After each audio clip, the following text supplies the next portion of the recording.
Hello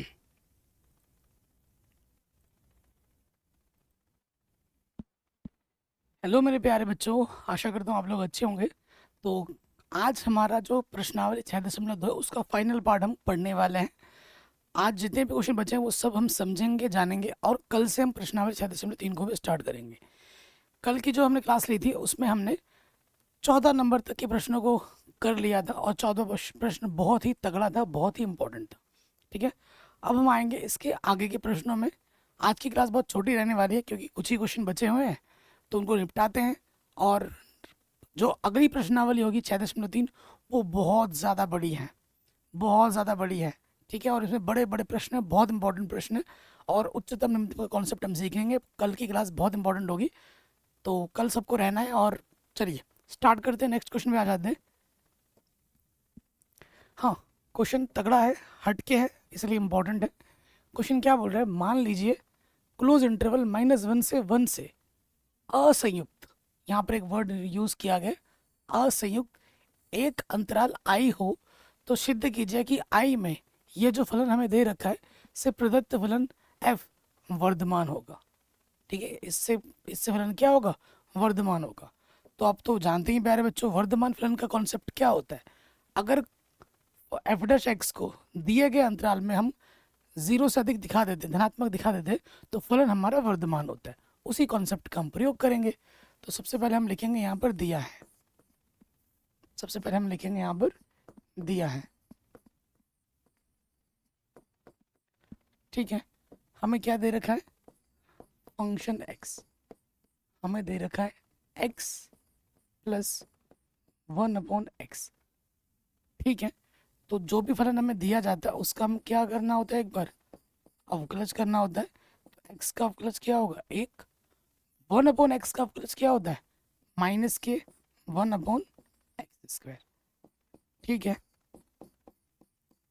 अगर मैं यहाँ से लॉसपा ले लूँ तो x² आएगा, x² एक कम x² -1 आ जाएगा। ये हमें एफ डैश एक्स मिलेगा। इसको मैं समीकरण नंबर 1 मान लेता हूँ। ये वाला स्टेप तो हर प्रश्न में करना ही करना है ना, तो इसमें तो कोई दिक्कत होनी नहीं चाहिए।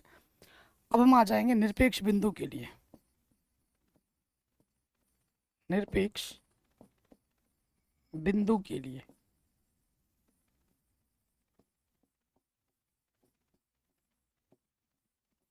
निरपेक्ष बिंदु के लिए क्या होता है बच्चों, जो सिंगल डेरिवेटिव है उसको हमें 0 के बराबर रखना होता है। ठीक है, क्या करना होता है, एफ डैश एक्स को हमें 0 के बराबर रखना होता है। ठीक है, तो 0 के बराबर हम रख देते हैं। तो यह है हमारा x² -1/x², इसको हमने रख दिया 0 के बराबर। तो ये बट्टे वाला इधर के गुणे में चला जाएगा, तो 0 हो जाएगा। क्या आ जाएगा, x² -1 बराबर 0। फिर क्या हो जाएगा, ये माइनस का एक इधर आके हो जाएगा प्लस का एक। तो x के हमें दो मान मिलेंगे, एक मिलेगा प्लस का एक मिलेगा माइनस का एक। ठीक है, तो x के हमें दो मान मिल गए। अब बनाओ इंटरवल बनाने के लिए हमें क्या करना होता है, हमारा इधर होता है माइनस का इन्फिनिटी, इधर होता है प्लस का इन्फिनिटी। x के दो मान है, -1 से 1, -1 1 आया है। ठीक है, तो वैसे अगर देखा जाए तो इंटरवल कितने बन रहे हैं, 1 2 3। ठीक है, लेकिन लेकिन लेकिन क्या 3 इंटरवल बनेगा, जी नहीं। इसने क्या बोला है, मान लीजिए -1 से 1। आपको इंटरवल तो वैसे 3 बन रहे, लेकिन आपको लेना इसके और इसके बीच में ही है। ठीक है, -1 से 1 से असंयुक्त एक अंतराल आई हो, तो सिद्ध कीजिए कि ये फलन वर्धमान होगा। ठीक है, तो यहाँ से जब हम इन दोनों को लेंगे तो यहाँ से आपकी दो स्थितियाँ हो सकती हैं। यदि क्या हो जाए, -1 लेते हैं एक्स का मान, अगर एक्स का मान -1 से छोटा हो, और दूसरी परिस्थिति क्या हो सकती है कि एक्स का मान 1 से बड़ा हो। एक छोटे की तरफ ले लिया, एक बड़े की तरफ ले लिया, कि एक्स का मान 1 से बड़ा हो। ये दो परिस्थितियां हो सकती हैं। अब हमें इन दो परिस्थितियों में देखना है कि हमारा एफ डैश एक्स क्या आता है। अगर क्या आता है, आएगा तो वैसे 0 से अधिक ही आएगा। अब मैं आपको करके दिखाता हूँ। पहले वाली स्थिति में आ जाते हैं। यदि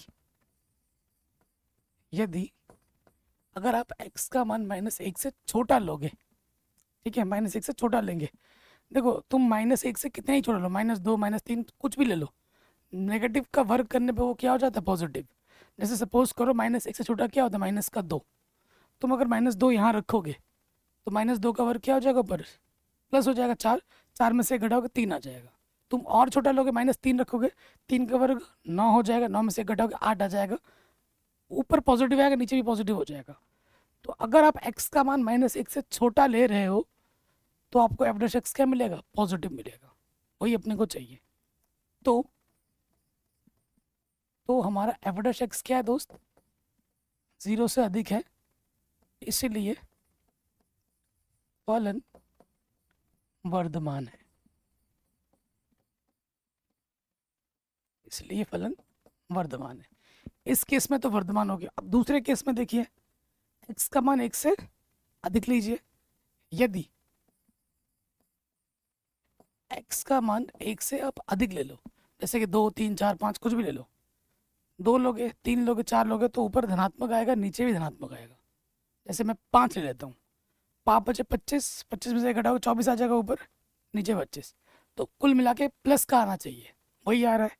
तो जब x का मान 1 से बड़ा लोगे तो एफ डैश एक्स आपको क्या मिलेगा, 0 से अधिक मिलेगा, इसलिए फलन क्या होगा, वर्धमान होगा। और यही हमें प्रूफ करना था।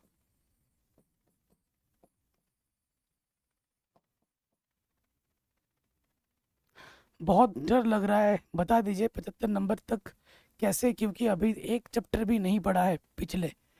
तो देखो डरने की कोई ज़रूरत नहीं है, अगर आज भी स्टार्ट कर रहे हो तो आज भी देरी नहीं हुई है। आपको एप्लीकेशन पे सारे चैप्टर्स मिल जाएंगे, अरेंज करके हुए में मिलेंगे, आप वहीं पढ़ो।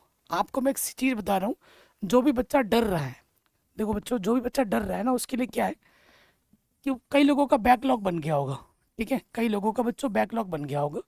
और वैसे तो मेरा छठा चैप्टर चल रहा है और कई बच्चे होंगे जिन्होंने एक भी चैप्टर स्टार्ट नहीं है, कोई दिक्कत नहीं है। ज़रूरी ये भी नहीं है कि जो चैप्टर आज मैं पढ़ा रहा हूँ आपको वही चैप्टर ही पढ़ना है, क्योंकि सारे रिकॉर्डेड फॉर्म में आपको मिल रहे हैं। तो आप क्या कीजिए, जैसे अभी छठा चैप्टर चल रहा है तो छठा चैप्टर आप स्टार्ट कीजिए, इसे आप करंट पे डेली करेंगे। और जो बैकलॉग आपका लगा है, आप कह रहे हैं कि सर आपने एक भी चैप्टर नहीं पढ़ा है, क्योंकि जो छठा चैप्टर है उसका पहले दूसरे तीसरे चौथे चैप्टर से कोई लेना देना नहीं है। तो आप ये जो चैप्टर है इसको पढ़िए, और इसके साथ साथ जो आपने बोला कि अभी मैंने शुरू नहीं किया, तो शुरू कीजिए। जो बैकलॉग आपका लगा पड़ा है उसके लिए आपको एक अलग समय निकालना होगा, और उसमें आपको चैप्टर नंबर 1 से स्टार्ट कर देना है और अपनी पढ़ाई करनी है।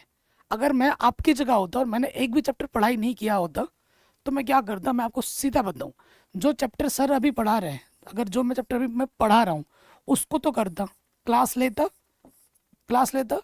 जैसे सपोज करो हमारी 1 घंटे की क्लास होती है, 1 घंटे की क्लास होती है, उसके बाद आधा घंटा मैं उसको रिवाइज करता। तो ये क्लास मेरी होगी कुल मिला के 1.5 घंटे की, मेरी ऐप की क्लास प्लस 30 मिनट उसी चीज़ का रिवीजन, जो भी आपने आज के आज पढ़ा, ये 1.5 घंटा हो गया। और इस चीज़ का जो आपने यहाँ से देखा, यहाँ से 1.5 घंटा, और ज़्यादा नहीं, 1.5 घंटा ही, 1 घंटा 30 मिनट। तो कुल मिलाकर अगर डेली 3 घंटा तुम पढ़ रहे हो गणित, अगर कुछ भी नहीं पढ़ा है तो आराम से चल जाएगा, ठीक है। जब मैं क्लास 12th में था तो मेरी तो क्लास 12th की मैथमेटिक्स अभी तक स्टार्ट भी नहीं हुई थी, ठीक है हमारी। तो टेंशन क्यों ले रहे हो, कई बच्चे ऐसे होते हैं जो इसके 1 महीने 2 महीने बाद से स्टार्ट करते हैं, फिर भी वो अच्छा करते हैं। तो टेंशन अभी भी बिल्कुल देर नहीं हुई। ये मत सोचो कि सर ने छठे चैप्टर पे पहुंच गए हैं तो हम पीछे रह गए, नहीं, ऐसा कोई चक्कर नहीं है। एक्चुअली मैं ही जल्दी में चल रहा हूँ थोड़ा, मेरा टारगेट यह है कि जल्दी ख़त्म करूँगा ताकि हमें प्रॉपर रिविजन का समय मिल पाए, अच्छे क्वेश्चंस करा पाऊँ, मॉडल पेपर सैम्पल पेपर करा पाऊँ, ठीक है। तो ये चीज़ आप अप्लाई कीजिए, कोई टेंशन वाली बात नहीं है, पूरा हो जाएगा, ठीक है, इतना आप करिए। और एक साथ नहीं करना, इसको अगर सुबह कर रहे हो, जैसे हमारी क्लास शाम की हो रही है, तो इसे सुबह कीजिए दोपहर कीजिए, ठीक है। और छुट्टी का माहौल चल रहा है, इसे अप्लाई कीजिए, आपको ज़रूर फ़ायदा मिलेगा, बैकलॉग जिसका भी है, ठीक है। सिंपल सी स्ट्रेटजी है, ये कोई इसमें हवाबाजी नहीं है। अगले क्वेश्चन में आ जाते हैं, क्वेश्चन नंबर 16। कह रहे सिद्ध कीजिए ये जो फलन है, ये क्वेश्चन इस साल पूछा गया है, एकदम हलवा क्वेश्चन है और इसे 5 नंबर पूछा गया है, ठीक है। कह रहे सिद्ध कीजिए कि ये जो फलन है 0 से पाई बाई 2 में वर्धमान है और पाई बाई 2 से पाई में ह्रासमान है। एकदम हलवा क्वेश्चन है, ठीक है। एक बच्चा कमेंट कर रहा है, सर रिवीजन 30 मिनट में कैसे? क्योंकि तुमने पूरी क्लास ले ली, उसके बाद रिवीजन करने में तुम्हें 10 मिनट भी नहीं लगना चाहिए, फिर भी मैंने 30 मिनट बोला, ठीक है। क्या करना, फटाफट कॉपी में लिखना, जो भी मैंने पढ़ाया उसको कॉपी में दोबारा लिखना है, और एक आध क्वेश्चन उसको फिर अगर 30 मिनट नहीं है तो 45 मिनट कर लीजिए, और क्या, ठीक है। लेकिन रिवीजन ज़रूरी है, रिवीजन ज़रूरी, बिना रिवीजन के कुछ नहीं होगा। क्लास करने के बाद अगर आप रिवीजन नहीं कर रहे हो तो वो सब वेस्ट है, सब वेस्ट है, ठीक है। तुम्हें भगवान भी आकर ट्यूशन पढ़ा रहे हैं तो ये मत सोचो कि भाई मुझे रिवीजन नहीं करना, तब भी तुम्हें रिवीजन करना है। दुनिया का बेस्ट टीचर तुम्हें आके पढ़ा रहा है, उसके बाद भी आपको क्लास लेने के बाद रिवीजन करना है, ठीक है, नहीं तो कोई मतलब नहीं पढ़ाई का। चलिए आ जाते हैं अगले प्रश्न में। दिया है हमें फंक्शन, क्या दे रखा है, फंक्शन हमें दे रखा है लॉग साइन एक्स, ठीक है, ये हमारा फलन है। तो हम तो जानते हैं कि भैया जो भी फलन दिया जाता है हम उसका एक बार अवकलज करते हैं। तो लॉग का अवकलज क्या होता है, 1/x, लॉग एक्स का अवकलज 1/x, यहाँ एक्स की जगह पर क्या है, साइन एक्स, तो 1/sin x होगा। लॉग का हो गया, अब साइन एक्स का अवकलज होगा, साइन एक्स का अवकलज क्या हो जाएगा, कॉस एक्स। तो कुल मिला के मुझे एफ डैश एक्स क्या मिलेगा, कॉस बट्टा साइन कॉट एक्स, ठीक है। मुझे एफ डैश एक्स क्या मिला, कॉट एक्स। कोई दिक्कत यहाँ तक नहीं होगी। अब मुझे अंतराल दिए गए हैं, अंतराल आपको सोचना नहीं है, निकालना नहीं है, अंतराल दे रखा है, उसी अंतराल पे हमें बात करनी है। चलिए पहले अंतराल पे आ जाते हैं। प्रश्नानुसार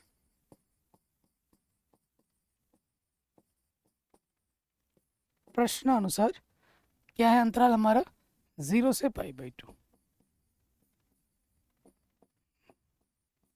0 से पाई बाई 2 में कॉट एक्स क्या होता है, पॉजिटिव होता है, कॉट एक्स धनात्मक होता है। आप जानते हो ना, ये आपको फिर से एक बार चित्र बना देता हूँ। यहाँ 0, pi by 2, pi, 3 pi by 2, और यहाँ अपना होता है 2 पाई। नियम क्या होता है, आफ्टर स्कूल टू कोचिंग, तो 0 से पाई बाई 2 में सारे ऑल पॉजिटिव होते हैं, है ना। तो कॉटेक्स भी हमारा क्या होता है, पॉजिटिव होता है। फंक्शन हमारा क्या है, कॉटेक्स है, ये पॉजिटिव है, यानी कि हमारे एफ डैश एक्स क्या आ गया, धनात्मक आ गया। तो यहाँ लिखेंगे इसलिए एफ डैश एक्स 0 से बड़ा है, अतः फलन वर्धमान है।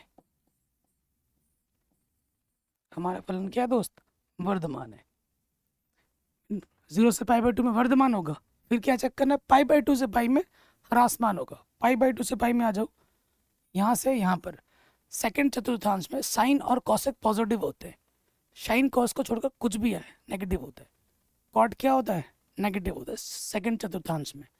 तो यहाँ लिखेंगे चूंकि पाई बाई 2 से पाई में कॉटेक्स ऋणात्मक होता है, कॉटेक्स ऋणात्मक होता है, इसलिए क्योंकि नेगेटिव है, कॉटेक्स फंक्शन मेरा नेगेटिव है उस अंतराल में, तो एफ डैश एक्स क्या हो जाएगा, ऋणात्मक हो जाएगा। ऋणात्मक बोले तो 0 से छोटा हो जाएगा, इसलिए फलन ह्रासमान है इस अंतराल में। बताइए, एकदम आसानी के साथ हो गया, एकदम हलवा क्वेश्चन था।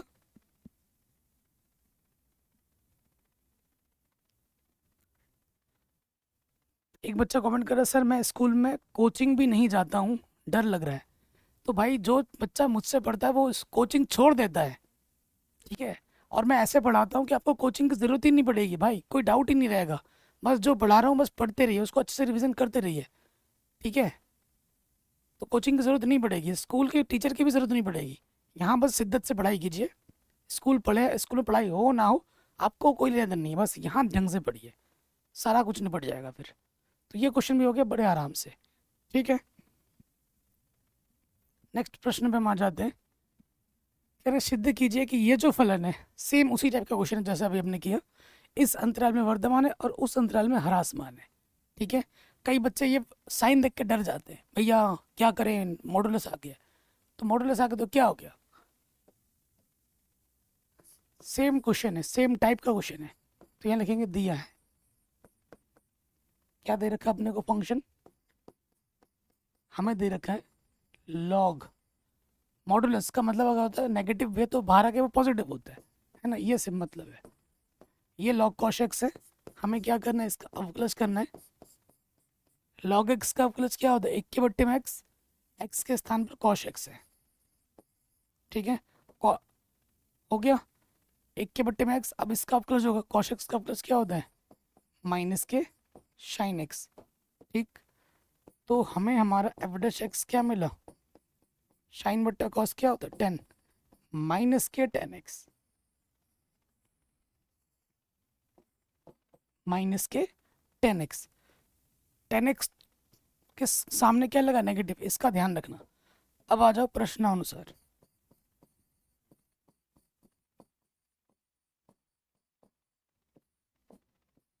प्रश्नानुसार पहला अंतराल क्या बोला है 0 से π/2 में, तो आप जानते हैं 0 से π/2 में यानी कि प्रथम चतुर्थांश में 10x का मान क्या होता है पॉजिटिव होता है, ऑल पॉजिटिव होते हैं पहले में, 0 से π/2 में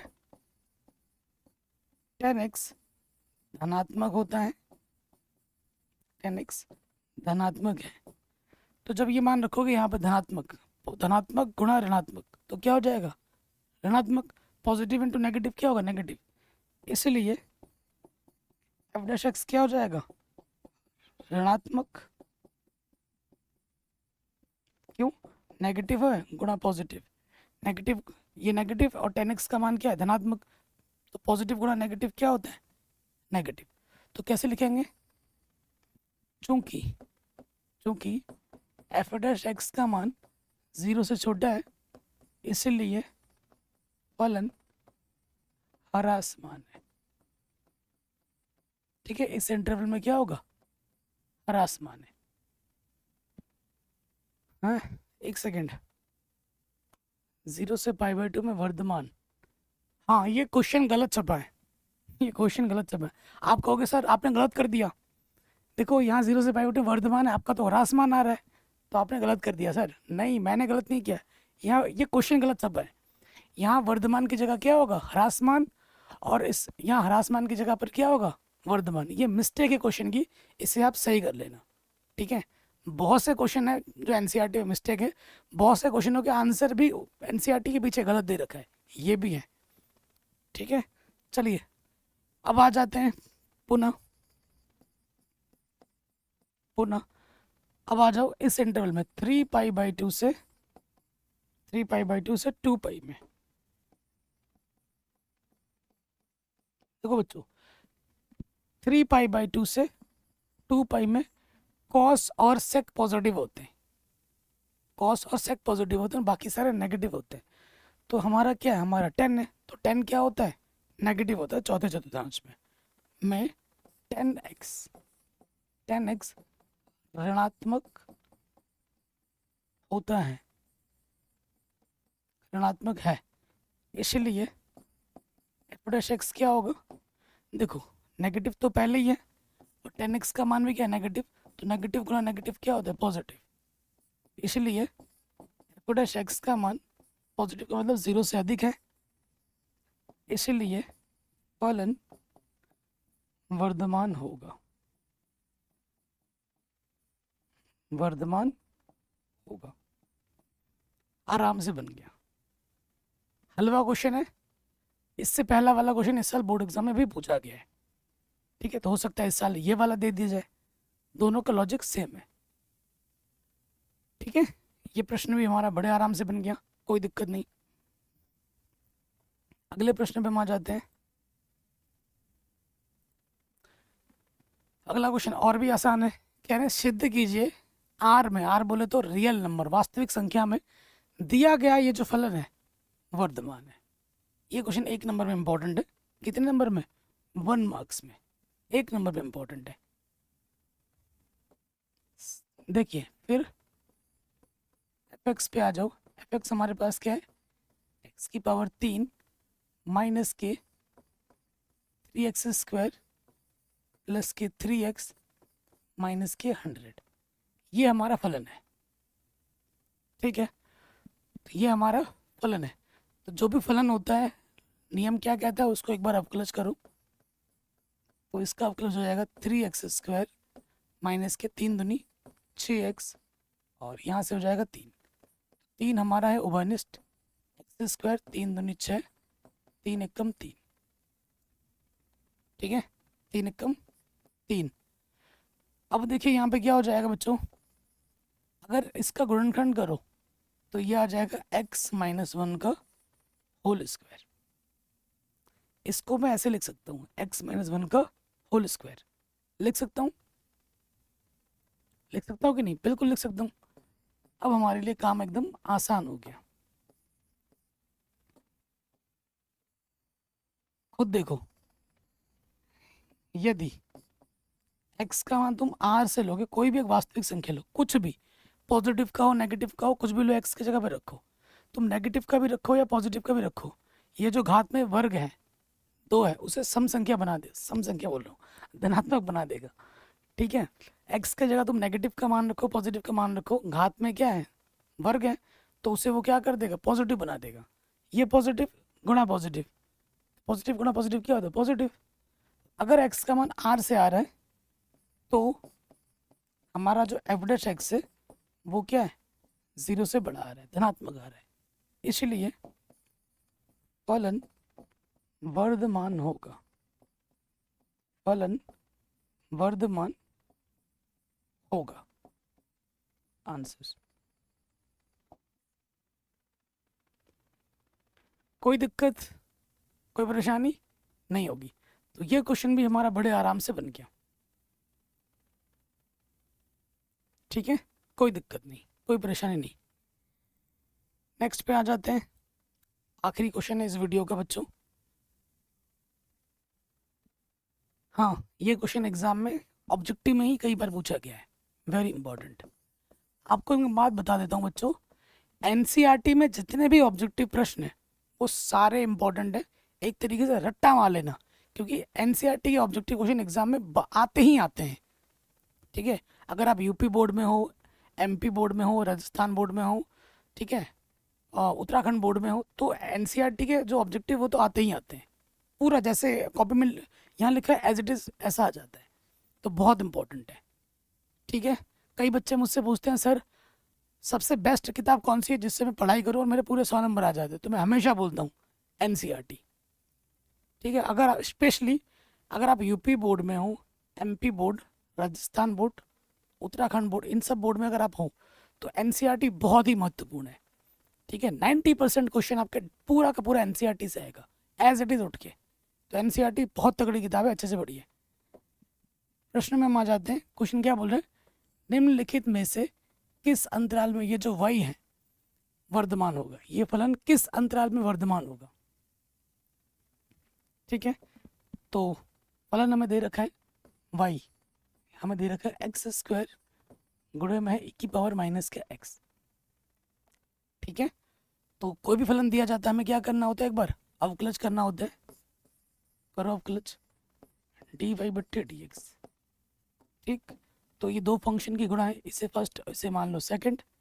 नियम लगाओ, पहला वाला वैसे का वैसा गुणे दूसरे का अवकलज, e⁻⁻x का अवकलज e⁻⁻x, x का गुणज क्या माइनस सामने लग जाएगा, प्लस दूसरा वाला वैसे का वैसा गुणा पहले वाले का अवकलज, x² का अवकलज 2x।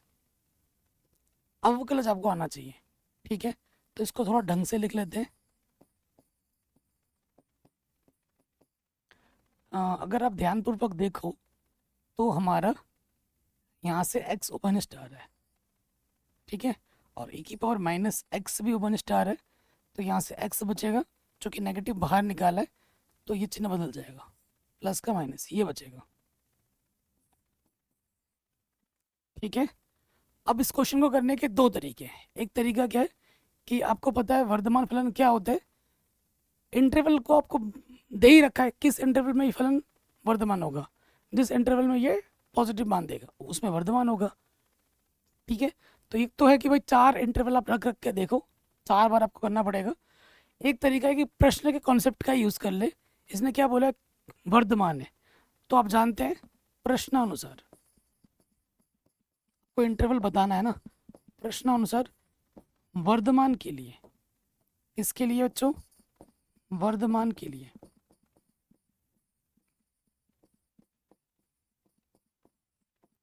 वर्धमान के लिए क्या होता है कि जो dy बट्टे dx होता है उसका मान क्या होना चाहिए, धनात्मक होना चाहिए, 0 से बड़ा होना चाहिए।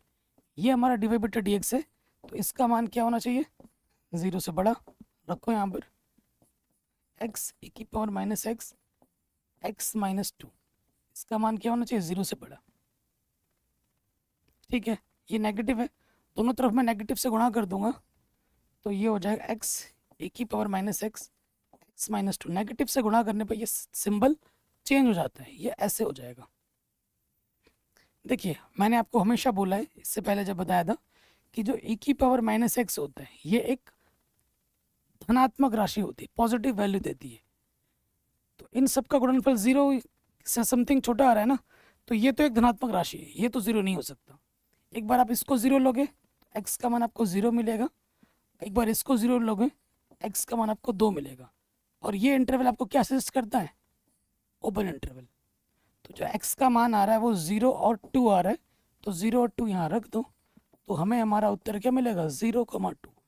0,2 में 0,2 अंतराल में ये जो फलन है वो क्या होगा, एक वर्धमान फलन होगा। 0,2 कहीं दिख रहा है क्या, बिल्कुल दिख रहा है, ऑप्शन नंबर डी सही हो जाएगा। ये है, ठीक है, एकदम आसान तरीके से मैंने बता दिया। ठीक है बच्चों, तो इस तरीके से हमारी ये जो प्रश्नावली है 6.2 वो आज खत्म हो जाती है। आज की क्लास मैंने पहले ही बोला था कि छोटी होगी, है ना, आराम से बन गई।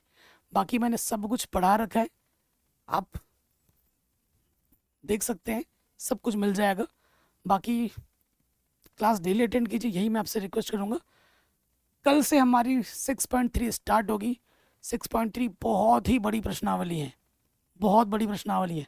सारे क्वेश्चंस में कॉन्सेप्ट लगेगा और यहाँ से उच्चतम और निम्नतम से प्रश्न आएगा ही आएगा, क्योंकि मुझे 6.3 प्रश्नावली में पहले उदाहरण भी कराने पड़ेंगे, क्योंकि उदाहरण भी एग्जाम में कई बार पूछे गए। तो कल की जो क्लास होगी पहले मैं कॉन्सेप्ट बताऊँगा और उन कॉन्सेप्ट पर आधारित जो इंपॉर्टेंट उदाहरण है वो कराऊँगा, उसके बाद प्रश्नावली करेंगे। ठीक है, तो प्रश्नावली तो बहुत बड़ी है, अगर आपने किताब खोल रखी है तो देखिए एक एक क्वेश्चन बहुत बड़ा बड़ा है। तो ये प्रश्नावली खत्म होते ही समझिए किताब ही खत्म हो गई, है ना। तो 6.3 प्रश्नावली बहुत बड़ी है। आई डोंट नो कितने सारे पार्ट्स बनेंगे, बट सारे पार्ट्स करेंगे, सारे क्वेश्चंस करेंगे डिटेल में, आसानी के साथ, और एक बार में ही आप समझ जाओगे। इस तरीके से मैं पढ़ाऊँगा। चलिए बच्चों, आज की क्लास थोड़ी छोटी थी एंड इसी को आप रिवाइज कर लीजिए। पूरा 6.2 फिनिश हो गया, अब इसको रिवाइज कीजिए। कल मिलते हैं 6.3 के साथ। जय हिंद।